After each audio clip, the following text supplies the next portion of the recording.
I put the resolution to the House. काम किया और ये जो साइडिंग है यानी मेन लाइन से लेके यहाँ तक जो ट्रैक है इसको बिछाया है, एम्बैंकमेंट बनाई है, ब्रिज। सो ये आज का जो दिन है ये एक जॉइंट वेंचर है जो खूबसूरत मिसाल है पाकिस्तान के जो रियासती अदारे हैं इन्होंने मिलकर काम किया है, इंटीग्रेशन के साथ काम किया है, एक होकर काम किया है।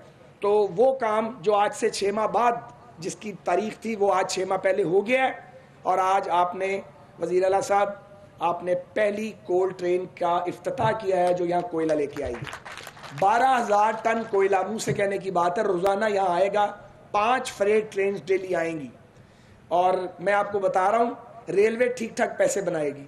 और आपकी ये भी मेहरबानी है, जब हम आपसे रेट्स तय कर रहे थे कोल के तो आपने हमें फ्री हैंड दिया, हमने भी जो है पूरा कारोबार किया, नेशनल इंटरेस्ट भी वॉच किया, रेलवे के इंटरेस्ट को भी वॉच किया।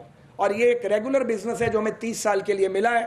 इससे रेलवे जो है वो तरक्की करेगा और हमारा जो फ्रेट सेक्टर है उसकी आप ये समझिए कि इस एक प्रोजेक्ट से जो इनकम होगी वो हमारी टोटल फ्रेट की इनकम का 1/3 है, इतनी इनकम है। और आखिरी बात यह कि जाम शोरो जो 2019 में आ रहा है हम उसके लिए भी तैयारी करके जाएंगे। अल्लाह जानता है 2018 में अल्लाह किसको मौका दे, लेकिन हम अपने हिस्से का काम करके जा रहे हैं। और 2019 में जब जाम शोरो जो है वो ऑपरेशनल होगा, रेलवे उसके लिए पहले से तैयार है और हमारा सारा काम तैयार है। अल्लाह ताला इस मुल्क को कायम दायम रखे। इंशाअल्लाह वज़ीर आज़म पाकिस्तान जनाब मोहम्मद नवाज़ शरीफ की क़यादत में, शहबाज शरीफ साहब की क़यादत में रुकावटों, मुश्किलात, मसाइब और बाज़ लोगों की साजिशों के बावजूद हम अपना सफ़र जारी रखेंगे सिराते मुस्तकीम पर, सीधे रास्ते पर। कोई हमें अपने रास्ते से और अपनी पटरी से उतार नहीं सकता। लोग बहुत कोशिश की, लोगों ने हमें प्राइम मिनिस्टर ने चैलेंज करनी होती तो प्राइम मिनिस्टर के 3 वकील, शरीफ फैमिली के 3 वकील आज सुप्रीम कोर्ट में दलाइल पेश न कर रहे होते। उसके बाद उन्होंने कहा आज पहली दफा तीसरे वकील ने ये एक्सेप्ट कर लिया कि जो फ्लैट्स हैं वो हमारे हैं। मुझे तो लगता है कि आहिस्ता आहिस्ता जिस तरह पैनामा लीक्स का केस सुप्रीम कोर्ट में आखिरी मराहिल के अंदर दाखिल हो रहा है, इमरान खान साहब की याददाश्त का मसला होता जा रहा है। अगर शरीफ फैमिली ये एक्सेप्ट ना करती कि 2006 के बाद ये फ्लैट्स हमारी मलकियत हैं तो सुप्रीम कोर्ट के अंदर ये केस चल ना रहा होता। तीसरी बात, वो तमाम कवानीन जिनके जरिए इमरान खान साहब सड़क के उस पार और जहांगीर तरीन साहब सड़क के उस पार अस्तस्ना मांग रहे हैं, प्रिविलेज मांग रहे हैं, इलेक्शन कमीशन में एडमिसिबिलिटी और मेंटेनेबिलिटी चैलेंज कर रहे हैं, वो तमाम चीज़ें और उससे बढ़कर वो तमाम कवानीन की अस्तस्ना वज़ीर आज़म को हासिल थी। लेकिन फिर भी वज़ीर आज़म पाकिस्तान मियां नवाज शरीफ ने यह फैसला किया कि जो झूठे इल्ज़ामात इमरान खान साहब ने उन पर लगाए हैं उससे वो सुरखरू, उनको झूठा साबित करके सुप्रीम कोर्ट में उससे वो सुरखरू होना चाहते हैं। क्योंकि 2018 में प्राइम मिनिस्टर इस दाग को, इस झूठे इल्ज़ामात को आम की अदालत में नहीं जाना चाहते। वो ये इमरान खान साहब के लिए नहीं कर रहे, वो ये पाकिस्तान की आवाम के लिए कर रहे हैं कि किसी किस्म का शक या किसी किस्म का कोई भी शुबा किसी वजीर आजम के वोटर, एक भी वोटर के दिमाग में ना हो। इसलिए वो अपनी 3 नस्लों का जवाब, कारोबार का हिसाब आज सुप्रीम कोर्ट में दे रहे हैं।